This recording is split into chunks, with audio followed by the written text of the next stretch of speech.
Morning guys, today is March 13th, 2020, and this is the final video ever on this little Goodman condenser at one of my rental properties because the mobile home is going to be hauled off the lot.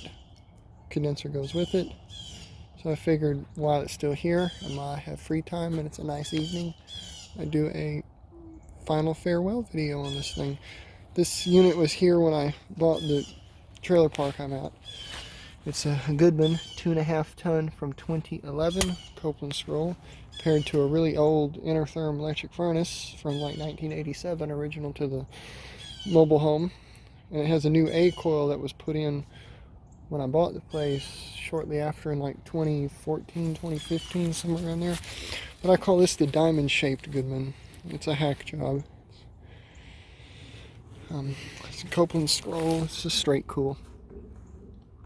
See the compressor in there. Come on, focus. Focus. Focus.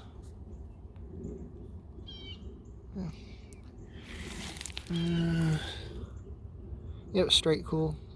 Copeland scroll. We come down here and we get to see the nice braze joints and the nice electrical and thermostat wire that looks like it's been hit with a weed eater before.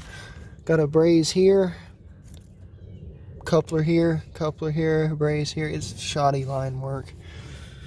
And there's the numbers on it. It's a GSC 13030 from 2011. It was a dry charge unit, R22.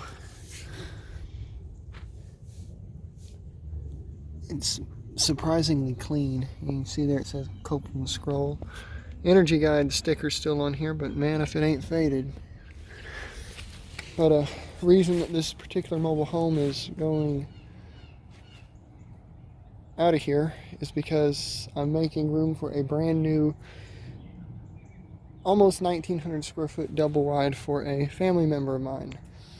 I'm not going to get into too many details, but this mobile home has to go before the new one can be brought in. And I'll be doing the HVAC on the new one. There'll be a video on that and everything, but that's a couple months from now. Like, I think I said May, because the home is currently being built at the factory in Tennessee. But this particular mobile home is going to be sold. I've already got it sold. I'm just, waiting on the tenant to move his last little bits of things out into a neighboring mobile home on the same lot, because I own a trailer park, for those of you who don't know. It's going from a 6 unit to a 5 unit because I'm getting rid of one. Family member is going to move in. So yeah, anyways guys, I figured I'd just do this little video on this condenser and say a final farewell to it because it's going with the house. Anyways guys, see you on the next one. Bye for now.